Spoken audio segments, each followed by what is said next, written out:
On a longtemps considéré que le travailleur était un esprit dans un corps qui passait une porte et qui venait au labeur réaliser un ouvrage pour lequel il était rémunéré et pour lequel il avait des outils de travail. Cette vision-là, elle est totalement archaïque, elle n'est plus d'actualité, et pourtant elle continue de vivre dans l'inconscient collectif, puisque un changement, ça prend du temps, et qu'un accompagnement dans la maturité, ça prend aussi du temps. Rappelez-vous, nos parents, on leur a enseigné que quand ils passaient la porte du bureau, ils devaient laisser leurs problèmes de la maison à la porte. De la même manière, en réciproque, lorsqu'ils rentraient à la maison, ce qui s'était passé dans leur travail devait rester au travail. Quelle hérésie de penser qu'on a deux cœurs, qu'on a deux cerveaux, et qu'on est un travailleur quand on est dans sa vie professionnelle et un parent conjoint quand on est dans sa vie personnelle, sans parler des autres sphères dans lesquelles on a aussi des casquettes et aussi des rôles à jouer. On est une seule et même personne.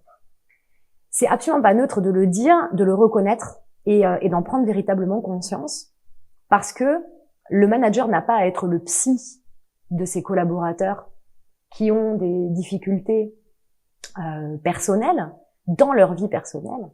Mais par contre, cette personne arrivant au travail avec son histoire, avec ses valeurs, avec ses croyances, aussi avec ses blessures, avec ses aspirations, le travailleur, il arrive avec tout ça.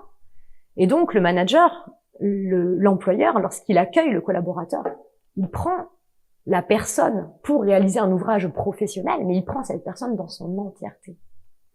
Quelqu'un qui, par exemple, a une valeur justice extrêmement forte, n'a pas cette valeur justice que à la maison, il l'emmène aussi à l'entreprise. Ce qui veut dire que il se peut qu'une décision du manager vienne le heurter, le démotive, le désengage dans l'entreprise. Ça peut aller même très très loin.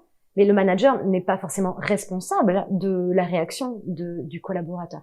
Par contre, que lui sache que le collaborateur a une sensibilité toute particulière avec la valeur justice, va l'amener lui à potentiellement faire attention, prendre soin de cette valeur et donc de ce collaborateur. Si on se livre pas, si on se raconte pas un minimum, si on n'explique pas notre mode d'emploi, on prend le risque qu'il y ait des dysfonctionnements et des discordes parce qu'elles viennent juste réveiller des choses chez nous.